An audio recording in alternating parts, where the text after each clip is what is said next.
Welcome to this tutorial on how to use Monday.com items. Monday.com is a work operating system that helps teams manage their work and collaborate more efficiently. Items are the basic building blocks of Monday.com and represent individual tasks or projects. To create an item, first navigate to your Monday.com board and click on the plus sign at the top right corner of the screen. This will open a new item window where you can enter the item name and description.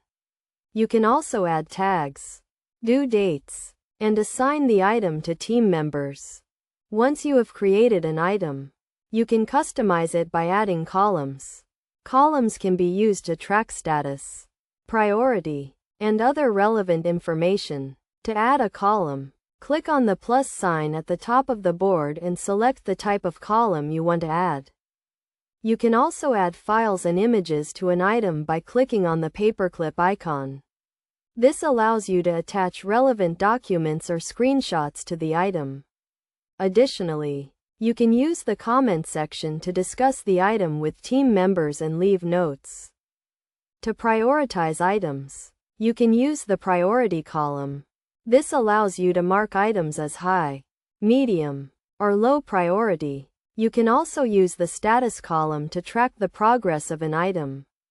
For example, you can mark an item as in progress, done, or stalled. To assign an item to a team member, click on the person icon and select the team member from the drop-down list. You can also set a due date for the item by clicking on the calendar icon. This ensures that team members know when the item is due and can plan accordingly.